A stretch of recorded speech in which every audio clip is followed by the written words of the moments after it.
The Spin-off Podcast Network. This is Kiwi is back for a brand new season with more inspiring kōrero from special guests including rugby player, father and role model TJ Perenara. My family bring me joy. Rugby brings me joy too, but it's not the same joy as my family brings me. And global dancer and choreographer Kirsten Dodgen. For some reason, people think I'm very intimidating. Listen to the new season of This is Kiwi, brought to you by the Spin-off Podcast Network in collaboration with KiwiBank. Available now wherever you get your podcasts. Over 25 years ago, on September 29th, 1998, we watched a brainy girl with curly hair drop everything to follow a guy she only kind of knew all the way to college. And so began Felicity. My name is Juliette Littman, and I'm a Felicity superfan. Join me, Amanda Foreman, who you may know better as Megan, the roommate, and Greg Grunberg, who you may also know as Sean Blunberg, as the three of us revisit our favorite moments from the show and talk to the people who helped shape it. Listen to Dear Felicity on Spotify or wherever you get your podcasts.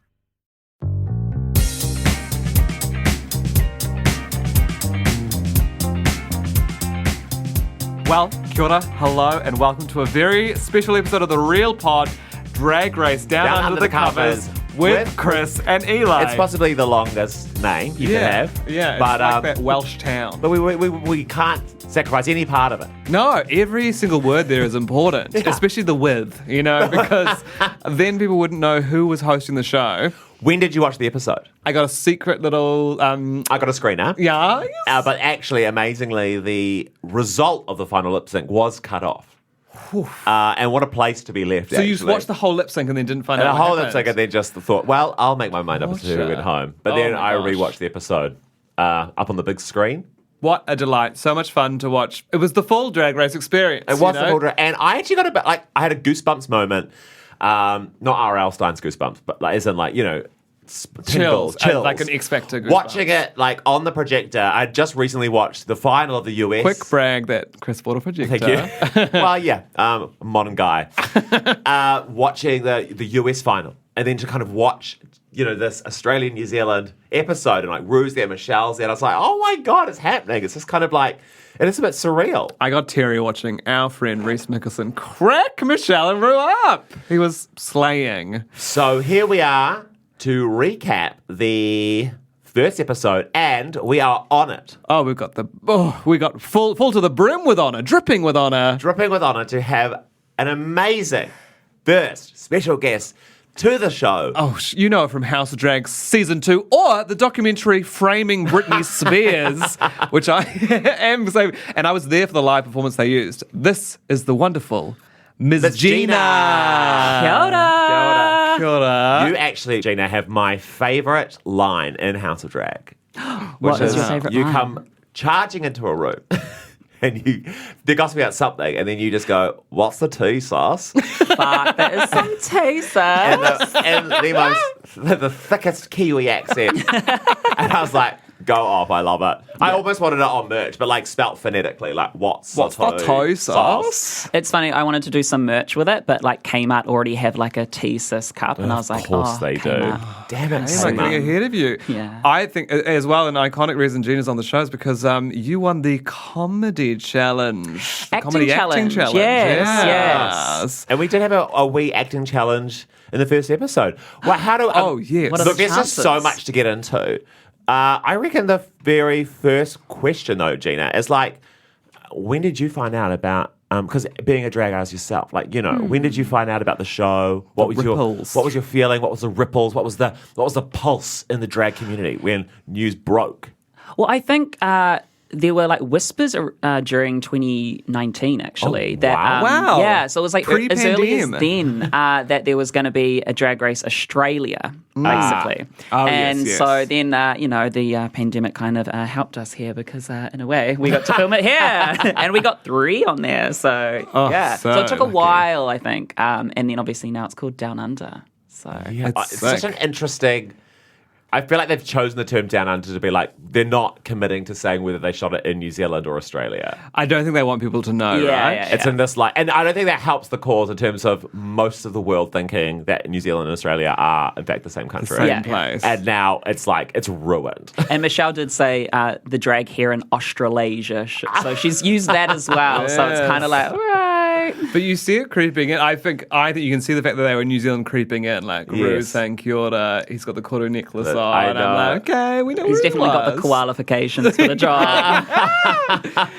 So, I mean, I'm curious is because I feel like when I watch local content being made, I'm always like, I'm watching local content. I'm so acutely aware that I'm watching like the New Zealand version of The Bachelor, the New Zealand version of whatever, X Factor. Did it feel like Drag Race? I think this episode did. Yeah. I think they've done a really good job. Warner Brothers, TVNZ. It really feels like the overseas shows. The only thing is the set was like in mirror. Did you notice? Like it's in reverse the whole show. It's definitely a lot It's smaller. Yeah. It's smaller. Oh, the stage is a bit And smaller. I think my tears, I think they use like digital screens to make it look bigger, a la The Mandalorian.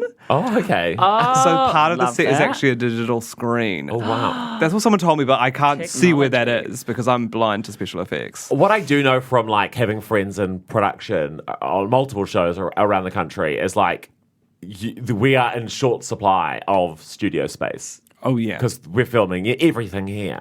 And so I imagine when this turned around so fast, they were like, we don't know where to do it. And So quick. I'm pretty sure it was just like in a small garage somewhere. I heard pretty central as well. Central. I Not heard out Grey west. Lynn. We all heard Grey Lynn. We We all heard heard Grey Grey Lynn. Lynn. Where's love to gossip? And we all know it's in Grey Lynn. Geena, when you heard about it, are you quickly like, this would be my entrance look? This was what I'd say first time. No, but now I do know what my entrance line and look would be. Well, Yeah. Do you want wanna to share it save or do you want to save it? You should save because I mean, like by the time I'm on season 2, And you must manifest. Yeah. yes, totally. No, I would want to walk in born naked. Wow. So I want to just have my beautiful trans body on display, no padding, nothing. But to compromise that, I would have like the biggest heels, the slickest beat, double stacked wig. Yes. And then Yes. just walk in and just look at the camera. We're all born naked. Some of us are trans. Yes, icon. We would see if it got blurred or not, but who knows? Oh my God. I was thinking I would say, as a tribute to Cameron Michaels, I'd say, I auditioned for Pit Crew, but I was too ugly. The face for radio. Yeah, exactly. Okay, well let's go. Let's talk about entrances. Our favorite entrances, favorite kind. Who do you think made a great impact in the first sort of 10 minutes of the show? Yeah, well, I actually loved Electroshock's entrance line. I was a model before the accident. Yes. good. So good. A real slice of like old Hollywood to it. Yeah. It was good. But her wig did look disastrous. Thirsty. so much tea on the wig, and I felt like I actually my heart broke for a little bit, you know, because I was like, oh. Come on, it just needs a bit of conditioner. Like, yeah, it's almost but everyone was there. like, get her out of here, you know. But do you think that I sensed a little bit of tension between Australian and New Zealand queens? I feel like it's there more towards just Electra for some reason. Yeah, Like, I agree. I know that during quarantine, those girls that come over from Australia, they all watched House of Drag, so they totally would have known about it, and they knew what Caluzzi is as well. So I feel like the dynamic of like the bosses are here when Electra said that was I like, loved that. oh, boss is here. I think it's so exciting that the three Kiwi queens are so tied to each other. That it's like, that's a storyline. They got to keep them around to and milk episode this. 1, they're already planting those seeds of like the Keita versus Anita. It is stressful because I do love them as a little duo. Yeah. You're a Caluzzi girl. Yeah, I am. So how- I work with all of them. What's the vibe like at the office? Well, actually, some tea. Keita and Electra have not really been working too much after the show. I feel like they've both been going off and doing their own things. So I'm not really sure. Okay. So I haven't worked with all three of them In a together. while. And upon Yeah. saying that, you've now been fired. Yeah, we just got a text. We just got the text. Did you I get to have be? worked with Keita though recently doing bingo and stuff. Oh, but, cool. yeah. Wow. Have they got big heads now that they've been on the tally? Keita does. She already had a big head. Did you get to be the supervisor at Caluzzi while they were away Absolutely. on holiday? Absolutely. Yeah, I'm the new gosh. boss bitch. Well, I reckon my favourite entrance was Karen's. Yeah. Because she totally missed the mark. Yeah. And I don't know loved her missing the mark. That was a real moment, right? I wasn't sure if it was, kind of hilarious, like planned thing. It felt weird because we're so used to seeing them walk up to that spot, and then she just kept going, and I almost like stepped back. I was like, oh my God, whoa. I know, so she's going to walk out of the screen. Yeah. You could see that the camera definitely was not prepared for her No. to go. But I kind of love that, those sort of moments of authenticity inside of the show, because I guess we're so accustomed to like the way that Drag Race sort of plants these moments. Like they're going to put on their makeup and talk about the worst thing that's ever happened in their life. And we're just like waiting for those kind of pockets. A break. So for like a kind of moment like Karen to just completely miss the mark and sort of like literally miss the mark. Kind of like broke that wall. I know, I loved it. It was like you really got to see her personality straight out of the gate. I loved Maxie's shield. Instantly fell in love with Maxie's shield. She's so Those lovable. Huge tits. Yeah. Oh my God. And it's good to finally see a drag queen know their skin tone with the titties. Because often you see their shoulder and you're like, that doesn't match. Who was it? It was on UK that tastes just all those white tits. It's like, wait. but on purpose. I thought it was so funny. I think one of my favourite entrance lines was JoJo, though. Bite the pillows, ladies. Mum's a hoe and she's going in dry. Oh, it's great. It's visceral. Bite the pillows. Yeah. Bite the pillows, ladies. And then we see Rue come out in a big neck scarf. Gorgeous. I'm always like, what's it going to be? Like, is it hats? Is it glasses? Is it like? There's always some kind There's of always a theme. a questionable sort of fashion item that's sort of added on, but it's always huge as Yeah. well.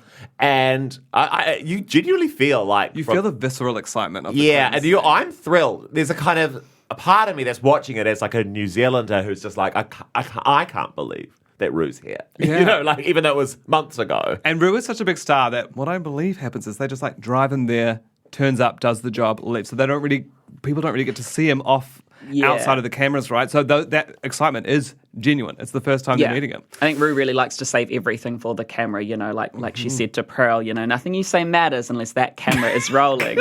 And I think it's legit. Like, I don't know. Like, as much as like people love to sort of dig into Rue, I get it. I respect it. Totally. She's I 60 respect years it. old. I'm like, you'd be so tired. Yeah. Just want to go back to your multi-million-dollar mansion. You know? And so we go into a mini challenge. Taika Waititi. Taika Waititi, which I loved hearing Rue pronounce it. yes. New Zealand's native son, I believe Rue said. And my feeling is it's all pre-recorded. And he's sort of he was not giving any not actual really feedback. there. I don't know if he was actually on the Zoom call. He's making a movie. Some of those cuts in were just like, that does not match up. It's just like, what do you think, Taika? And he's like, I love it. You know, it's like Fantastic. fantastic. I've seen enough. Like, He's like one of those McDonald's Happy Meal toys. You used to hit them and they just go, wicked, wicked, awesome. They were rugby balls, weren't they? Yeah, I think so. A weird throwback. Wicked. It's just kind of like generic positive affirmations. But the fact that there's no kind of major kind of critical analysis of what the Queens are doing, I'm like, he's not there. Here's what disappointed me a little bit. It was like, you're going to audition for my superhero movie. And then they all wore the same outfit that they walked in. I wanted to see a full superhero look. Yeah. I don't think there would have been time. I reckon they would have. I imagine it's just. Well, what's your experience with House of Drag? Like, how fast is the turnaround? So one episode is one day with House of Drag. So that was different. But I believe Drag Race is 2 days for one episode because they go in and they get everything ready. They prepare for that final challenge. Next day, it's like, all right, another day in the work group. They come back, do the challenge, and then the lip sync and everything. And it takes a while to get into drag. Yeah. You know, like, and they expect perfection. Yeah. So you want your best beat, right? Yeah. And I think they only allow 2 hours to get into drag. Whereas like a lot of drag artists, we need kind of 3 hours just to like sort of get everything and together. To feel gorgeous. So it's like you got 2 hours on the show. You got 2 hours and you need to tell the saddest story about your life in that time as well. What's the fastest you've dragged up?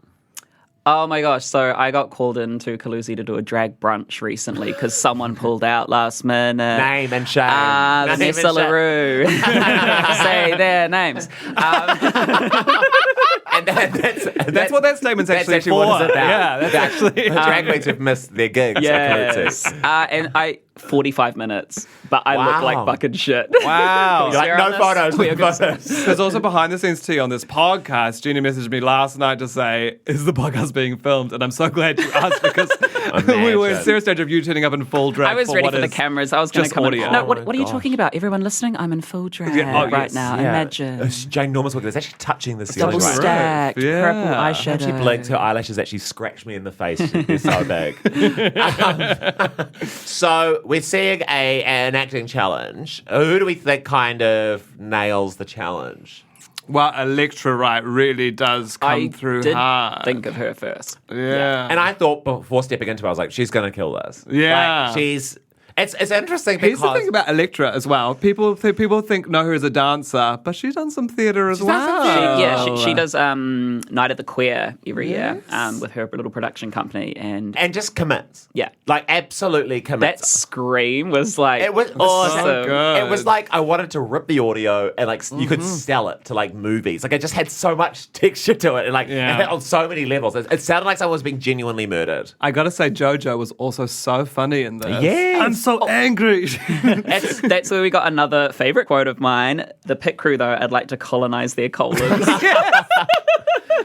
it's, my God. it's making the rounds already online. You know, we're starting to see the memes and the memes tweets are already happening. happening. And it thrills me to see people pick up the show, like overseas watching it and weighing in. And We've already had tweets from people overseas. Lawrence Chaney tweeted about Art Simone this morning already. I saw that. So and that's I saw like Candy Muse tweeting about Coco Jumbo? Coco, yeah. Yeah. No, yes, Coco, yeah. Coco is funny. She's Oh gorgeous. my God, Yeah. She's gorgeous. She's gorgeous. Like, and just, I think It's the bear suit for me. Or the gorilla suit gorilla for me. suit. the beat was like, Yeah. The beat was She's amazing. gorgeous. Her entrance look. beautiful. She's We'll get to the runway. Yeah. Let's dig in on the mini challenge as well. For me, it's always a thrill to see Rue laugh, It is. and I feel like if you can make Rue genuinely laugh, which I feel like Rue's been laughing a lot more So recently. how are you going to make it funny? That question is so triggering. A podcast about Drag Race. How are you going to make it funny? It's so funny because when you do like both Chris and I went to drama school and you do like clowning, and the question that is forbidden is don't like trying to make it funny or like Yes. how can we make it funny, is you would never ask that. You're kind of thinking about like the angles, but RuPaul is always how will you make it funny. And unfortunately, I the first shade noise of the season was for one of our Kiwi queens, Anita Wiglet. Anita, I saw that. Oh, it's My heart froze. My heart froze, but it was such a quick beat as well. It was like 20 seconds of Anita and then one shade noise. It's very interesting because I think we're so used to like American performers, you know, like whereas I think there's a Kiwi sensibility that's a little bit drier. And it takes a while to like warm up to and understand. And I wonder if we'll see more and more of that. You know, those moments where Rue doesn't quite understand what's going on, and you're like, oh no, it's just like she's playing like the irony here or something. You know, I think I'll be interested to see, because a lot of people like, you know, and into the Tacams, like New Zealanders aren't really used to like just ragging on people, you know, and confessionals, but you have to do it. You got to do it. I wondered if they were kind of setting up something with Anita, the same kind of Olivia Lux storyline of like, you can only be happy, you can only be joyous. Because that very much Anita's personality on stage. Yeah. Is happy, happy, happy. It was like, be angry. And then Ruth's like, now the happiest day of your life. Your face looks the same. I am obsessed with Anita Wiglet's mouth, though. It just does. It's always. She should play it doing for something Snatch. interesting. My favourite thing to She should do play her is own mouth. my favourite thing to do is watch her stories on mute, and when she's out of drag, she just looks crazy. So Electra wins the acting challenge. Everyone's shook. And it's interesting because, I mean, it's a great episode for Electra in a sense because she's got all the story in the first quarter of the episode. You know, she's the one that they all just completely underestimate. And they're almost pissed off that she's there. That's sort of the vibe. They're furious about her presence. They don't know, because they don't know her. Which it feels a little unjustified in my opinion. Like it's a little harsh. But these are very experienced queens, and this is a very big gig for them, and it means a lot, I imagine. So to see someone that you maybe don't know, you get a bit sort of frustrated. But I am watching it kind of laughing to myself because I've seen Electra perform, so I know exactly what's up her sleeve. You know what she's going to pull out. Exactly. Yeah. And it's interesting in terms of the way you see it played out in the story.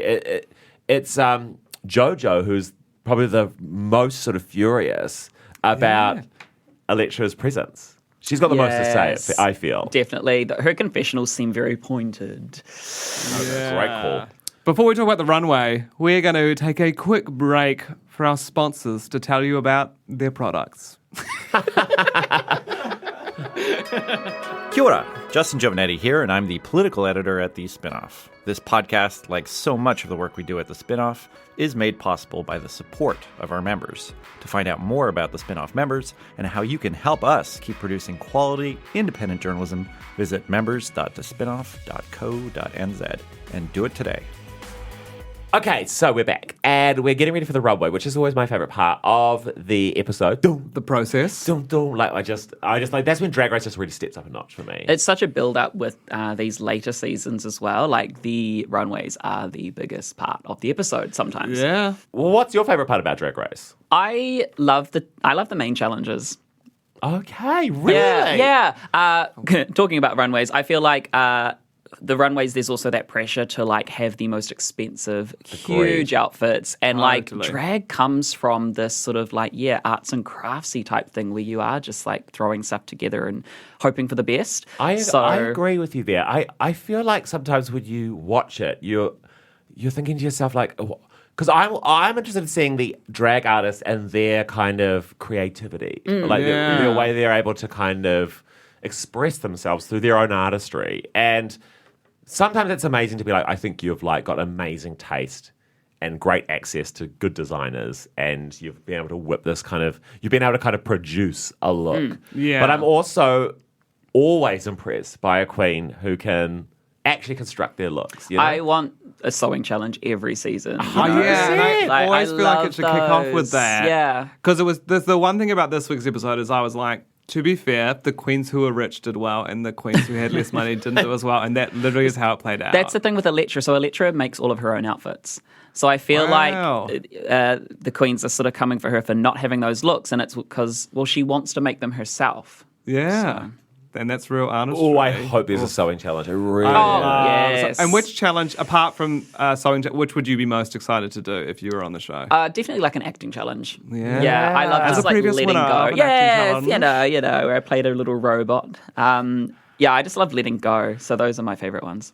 Gorge. Joy, while they're getting ready, we hear a little bit about Keita's weight loss journey. She had gastric sleeve surgery not even that long ago, right? Was it last year or the year before? It was late 2019, I believe.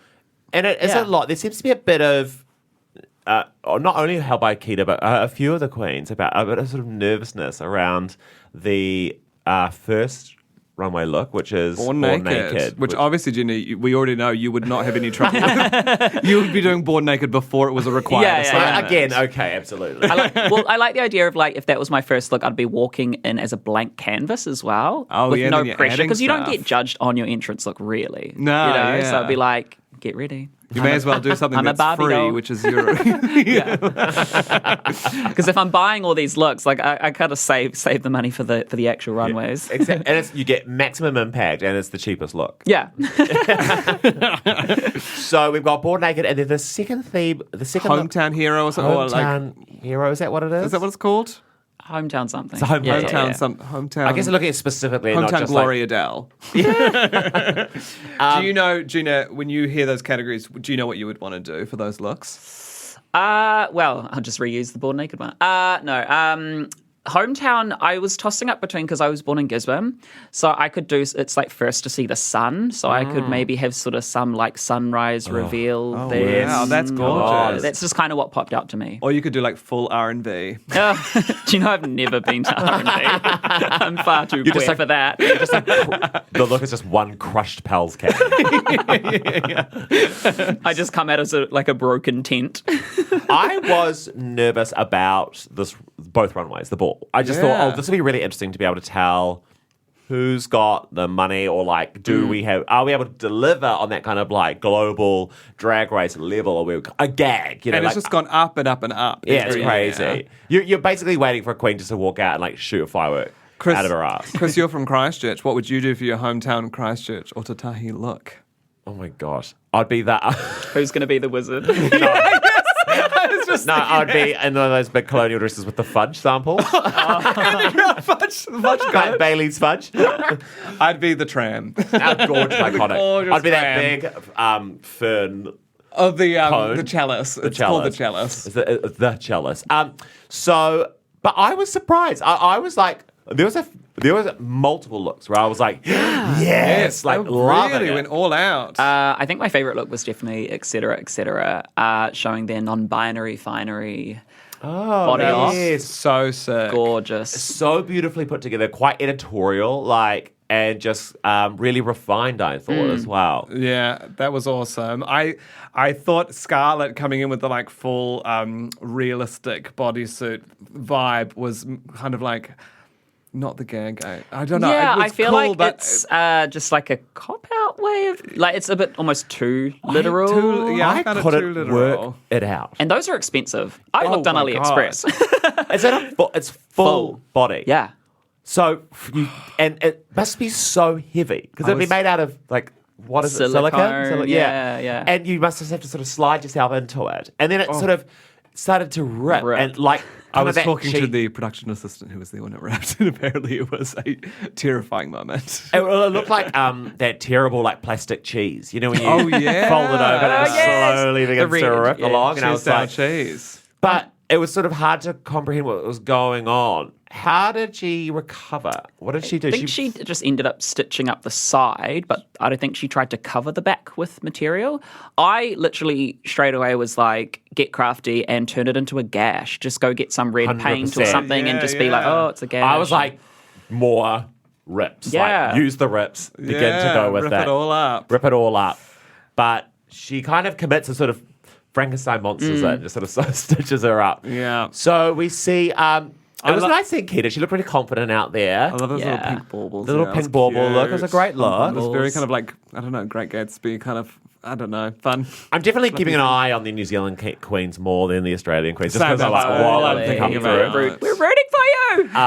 Anita is looking very kind of gorgeous and sort of like... Yeah, stall and love when her hair's statuesque. out. She's sort of like... I would have loved a bigger snake. the biggest snake A was all I bigger thought. You snake. gotta go drag. You've got to go bigger. It just looked like a little worm wrapped around her arm. yeah. A The slither of a suit didn't thing. really suit her skin color though. It was a bit too pale. Yeah, this is, I mean... These are things you've got This is to. things that drag out knows little and sees, things. whereas... Great. I liked the wig. I liked that hair color on her. She looks good in ginger. I also thought Electra's look was cool. The kind of like Mad Maxy kind Smart to pay homage to I RuPaul. thought so too. Get her on side. Did Rue notice it? I can't remember if they talked about it. Michelle talked talked about about it. it. So of. yeah. I liked it. I thought it was smart. Yeah, that headpiece was gorgeous. Yeah, and the shoulder pads was kind of fun. I thought Karen's look was great. The nude look. Oh, that was my So favourite. It was my Camp. favorite. So camp and such a good, like, it was interesting because I think if everyone had done that and then Scarlett had done what she'd done, like, that would have stood out more. But because quite a lot of people did do kind of like realistic nude illusions, she didn't really stand out. And Yeah. Karen, from kind of like doing a full gag, really, really stood out. Well, should we go our favourite nude look or naked look? I would go etc. as well. I thought that was awesome and a great statement to make on the first I think mine date. would be Karen's, just because I love the kind of campery of it. It was also quite refined, and it was a great reveal. Oh yeah. Because I love a reveal, but I love a reveal when the first looks good and it goes to an even better look. You know? Yeah. Okay, so then we get to see our second runway, which is great. It's a good one because it gives us an insight into the queens as well, where they're from. Yeah. And it is kind of their sort of hometown. We've seen it on Drag Race UK. And it was it was almost the first challenge in the Drag Race UK. It was, look. yeah, it was. Because that's where the Brighton, the castle, all Yes. that kind of... So, what are our thoughts? What are our thoughts on that runway? I loved Karen's. It reminded me of that scene in Kath and Kim where they're at the races. Oh, and yes. Kim's like, Mum, you've got a carrot stuck in your fascinator. I thought it was really refined. I actually loved the cleanliness of Keita's look. Oh, like, gorgeous. it was Yeah, it was. I mean, and I'm not one to be like, yeah, rugby, but I just thought it was sweet. It was, and I thought like elevated, and it was just very clean. And I it's really so fun liked to it. take something that's so masculine and then put it in Yes. drag. Yeah. And should she have the rugby ball was black, which reminded me of the Dan Carter Louis Vuitton balls, which I am obsessed with. I think of Dan Carter's balls myself too. I loved Anita's sheep. I thought that was very Michael, fun. my fiance, loved, I loved the it. sheep. It was also very, very sweet. It was very... it could have been like very editorial, but then she... came Came and dropped it galloping down. Yeah. And it was like became instantly very sweet, which I feel like is very Anita, you know? Yeah, Anita's always got that camp going. Favorite looks, Geena? Favorite looks, I had down Karen and Art. Art had sort of the graffiti reveal, so it was very chic with the poncho, turn it around, Melbourne. bam. Very Melbourne. Yeah. Oh, we Yes. didn't talk about Art's nude illusion look as well, which I also thought was half really and half. cool. That was beautiful. And someone told me that she actually did make that, but that seems wild. No, I think she worked. She definitely worked with someone. There was a behind the scenes that she posted about it. But she was going in and quite She was hands on. helping with it. Yeah. The corset was very like House of Priscilla, that style that they make over there. Oh. And this is where we saw Coco's gorilla look, is that right? Is that, Yes, was yeah, that yes. Gorgeous beat, right? I wasn't gagging. No, I but- feel like you wanted to see it in real life. Like I felt like there was some sheer moments going on. I loved it because it reminded me of an iconic scene in the film Batman and Robin where Poison Ivy is dressed as a gorilla and then she takes the head off and then she makes the whole crowd fall in love with her. Love that. So good. Love that hair on her though. It was so gorgeous. What else? What? So you had Art and Art and Karen in my top Karen. two. Yeah. Oh yeah, the Melbourne Cup. Melbourne Cup.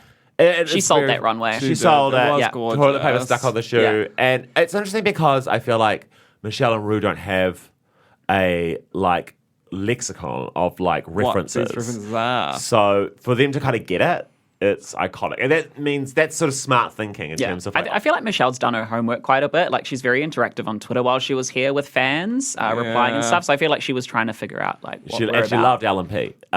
You don't say. I thought JoJo's look, and obviously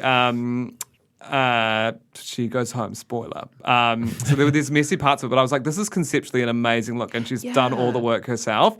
And Because there were the handprints as well going up, and I didn't see those initially until she walked out, and then I was like, oh, like kind of got like a goosebump moment. yeah. And she had made do you reckon she constructed that look herself? I think so, yeah. Yeah, and then that's the point that you go back to, right? Which is like you see more of the artist versus Totally. just their access to money and designers. Yes, and that's something exactly. I definitely loved, and I was like excited. And it's a shame that we kind of lose a queen with that much to say, with such a that great point of vision. view, and that vision, and the ability to kind of construct something, right? Yeah, I thought it was smart as well. She kind of had this sort of Victorian queen makeup look with the hair up, and I Yeah. thought, like, as someone whose country was colonized, I thought that was kind of a smart little way to. Yeah, it was. Yeah, a little dig. I thought it There was a lot to unpack in the look, which I thought was fun in a way versus just being like, oh, you're the Sky Tower. Or, you know. Exactly. I think the judges really were correct with their assessment of Electra that she had tried to bring too many things into one look. I didn't even know that Tamaki Makoto translated to that. City of a I Thousand already Lovers. know. I know because there was a stage show put on by Yes. Sky City Casino. It was meant to run for like 6 years, right? Yes. Called City of a A Thousand Thousand Lovers. Ah, right. And she wasn't in the show, was she? Oh, it wouldn't surprise me if she was. We definitely had friends in the show. We definitely had friends in the show. It was a very, for me, it was like, unusual look. So she's been getting dragged online for that korowai for cultural appropriation. And I believe that the part was cut where she tries to explain it better. So her drag mother, Trinity Ice, is a whakapapa and asked her iwi, can she give it down to her daughter for Drag Race? And apparently they said yes.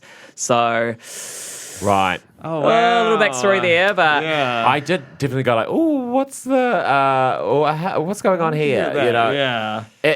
Well, it's interesting. I mean, good that the conversation's being kind of had. I haven't seen her have it online yet, but I did cross my mind. I was like, it was a sort of an interesting thing to put on. Yeah, I loved that she made a point of saying Tamaki Makoto every Yeah. time she spoke about her inspiration. Beautiful to hear that.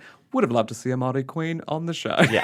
totally. I thought what was most confusing to me was when she came down, I was like, oh, she's being the city of sails. But then That's when she exactly what explained I it, she was thought. like, I'm the long white cloud. And I was like, Where's no, the honey, clouds? you're the sails. Yeah, that's exactly what I thought. Just should have done the Sky Tower. Sweetie, you're the sails. She should have. Actually, Imagine the Sky Tower is a gorgeous silhouette. gorgeous Yeah, silhouette. you could do a look out of that. Like a big hat and then just like a tall grey tube. Be a foamy. You'd have to do a foamy. So many foam wigs. Karen wins. Karen wins. Do we agree with Karen winning? 100%. Yeah, I Yeah. think so too. Yeah, it's just, And I think maybe setting a precedent for the rest of the season. Yeah. Like, I think maybe a couple of wins up Karen's belt. That's my feeling. I think when she's a polished queen with a lot of experience that everyone kind of knew about. Even if you hadn't seen her, you'd heard her spoken about because of her iconic name. Yeah. And we see, so we see Jojo and Electra in the bottom lip-syncing to Tragedy. What a great song. Yeah, such a crazy It's choice. a camp song. I wish they'd done the Steps version. Same. Totally. Because when they did Last couldn't get Thing the on right My spirit. Mind by Steps on the UK, I So good. died. Yeah, I loved it. loved that song. It's like a song for me. What do we think of the lip sync? It was actually amazing for the first lip sync for Down Under. Electra killed it. Yeah, She is a did. performer. she's such a performer. Like, I would say maybe one of the best dancers in the show. You know, it has to be. I want to see her go up against Scarlett. They've both got that dance background. Okay. I love the little parts of camp that Electra put in there as well, like the sort of blocking with her arms, and then the like little yeah, let's clap her on. Yeah, you're doing fine. Now my turn. Yeah. A bit of storytelling in the lip sync During is the lip always sync. fun, Yeah, you know? And I actually love to see brought back like stepping in front of each other. So It's a throwback, but it's good. And JoJo was so funny at the start. I feel like she really came in hot at the top, and if she'd been able to deliver a comedic arc, she could have grabbed it. But it maybe just didn't go anywhere after the first 30 seconds. So then we see, unfortunately, JoJo's a hoe go home. And how do we feel about that? I feel, to me, Electra absolutely won the lip sync. Yes, agree. I do feel sad. I would have loved to see more of JoJo. Yeah, I agree. I think she was going to do some interesting stuff on the show. And the only First Nations contestant. So And she was a really strong commentator of the episode, so I'm interested to see who's going to kind of become the commentator of the season. Because she to had me, my she favourite was... lines this whole episode. When So- she said about Karen, what did she say? She was like, she stole my country so I can steal her outfit. Yeah. So good. That's the episode, right? Electra stays, and we know that next week Snatch is game. Snatch Game. Already? Oh my god. It makes sense in the terms of like there's not as many queens. Yeah, so it started, was it 9 and now it's It was 8? 10 and now it's 10. 9. Having 9 in Snatch Game's weird. It's like an uneven... Be 4 and 5, I yeah. guess. And what are your What are your predictions for Snatch Predictions, Game yeah. characters to appear? I have no idea. we know? I think we heard Bindi Irwin's name. Bindi get Irwin. thrown Oh, around. yeah, been 2 thrown people are around. And a couple wanting of to do Bindis. the Ewan, so... And New Zealand. I'm interested to see what Anita and Keita and Electra bring. I would like to see Anita try to do a Suzanne Paul for some reason. She would be a That great would be interesting. because it's an Suzanne interesting Paul. choice because you can. I mean, we'll unpack this when we. Me and my boyfriend thought she should do Phoebe Waller-Bridge.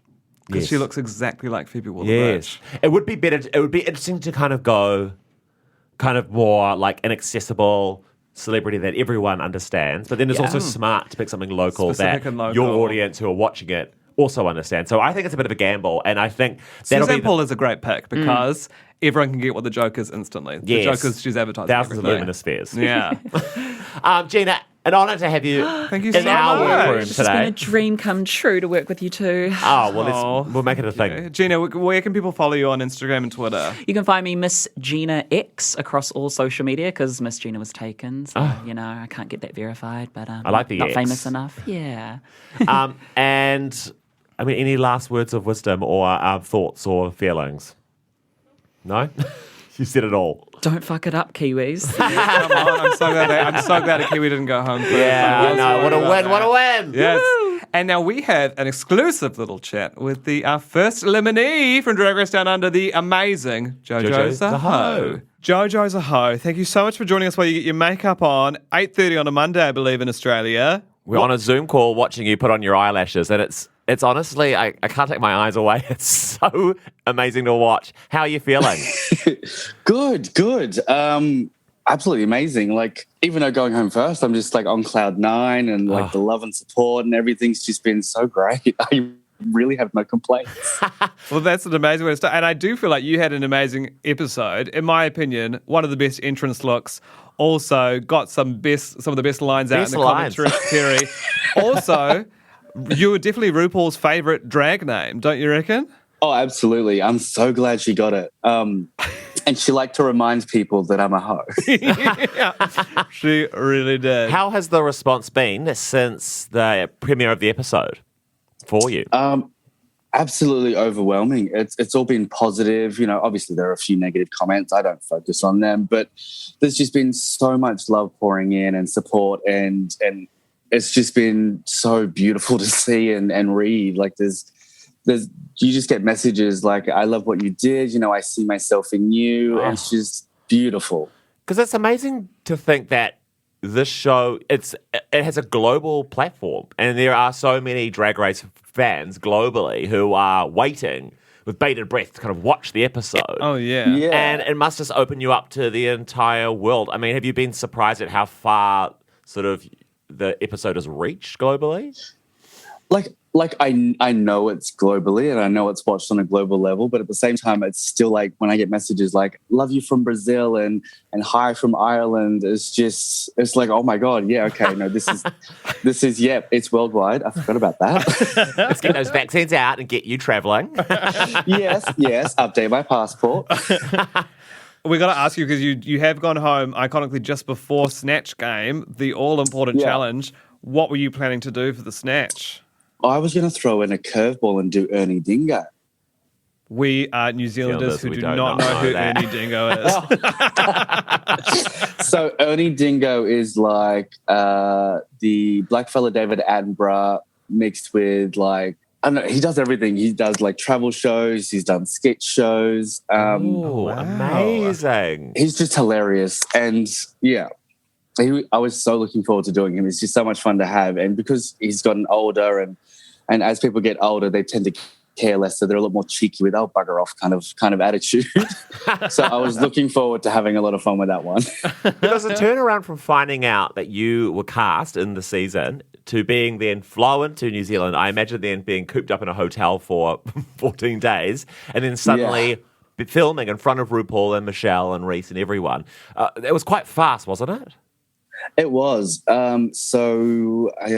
got, it was about 4 weeks between finding out like you're in and landing in New Zealand. That is actually, I'm going to say it, that's 4 weeks. That's psychotic to pull together all those looks. All those looks is incredible. And you were making your own looks, right? Yeah, because drag is expensive. So I do as many of my own looks as I can just to save money. That's the thing I appreciate about, you know, when you hear about a queen who creates their own, you know, costumes and looks and everything. For me, that's so much part of drag as well. And it's something I love about it is that you get to see the kind of the artistry in that performer. Because it can come down to like it costing a lot of money. It seems so sort of stressful, right? Yeah. Like if you watch the American seasons and you look at some of the costumes, you can tell that some queens have spent up to $5,000-$6,000 on one look, and it adds up quickly. Yeah, it's just little details. Like, you know, look at Art Simone's costume. Like it looks like it's covered in rhinestones, but they're Swarovski crystals. Like those things add up. And so now all these looks, I mean, they're sitting in the wardrobe ready to be debuted. Will you be doing have you thought about what you're going to do with all this sort of, because it takes so much kind of prep to get ready for the show. Mm-hmm. Yeah.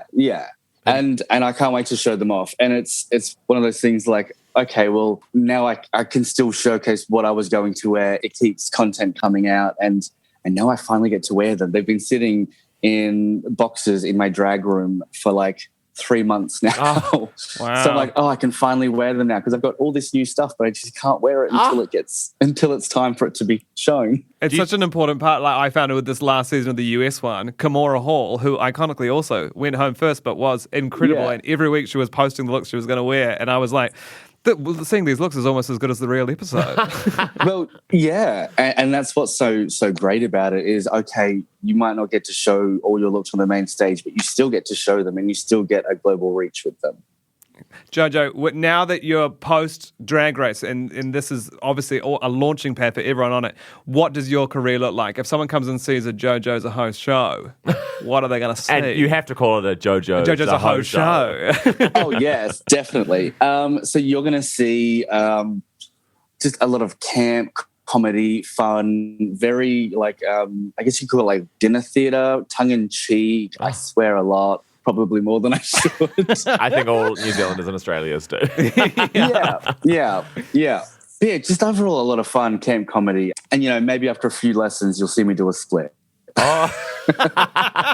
It's amazing, right? Like, I saw Electroshock at the launch, and she told me she's planning to eventually jump off a bus into a split. That is her goal. jump off a bus. Oh my God. It has been done before. It has been done. I've seen an Aussie queen, another Indigenous queen. She was on a stage, and that stage had another platform, and then she put a chair on top of that and then jumped off the chair, landed on the dance floor into a split. Which queen is that? That was Felicia Fox. Oh my God. Yeah. Incredible. Yeah. So can your New Zealand fans expect to see you over here in New Zealand anytime soon again, travelling and touring and performing? The bubble's Oh, open. absolutely. I hope so.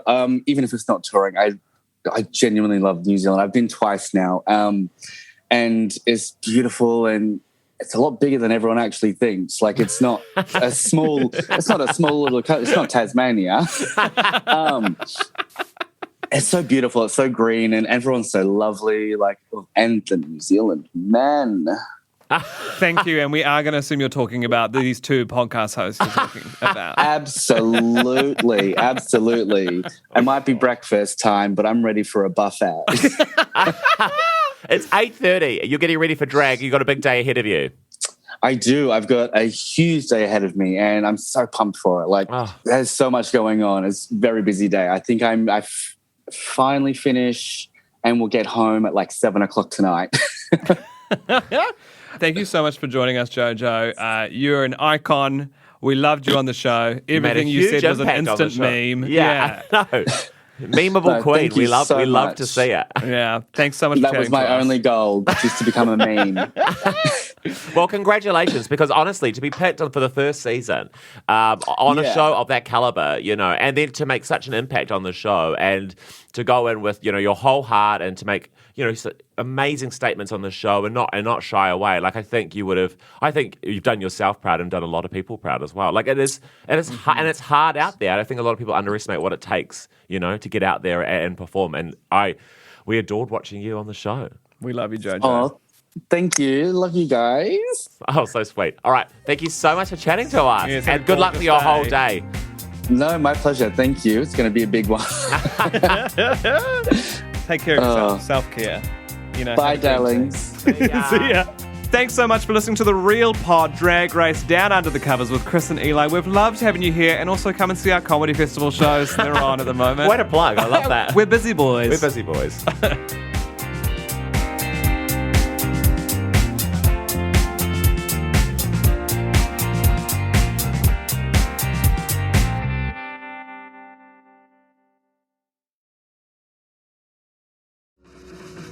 Are you curious about how business can be better?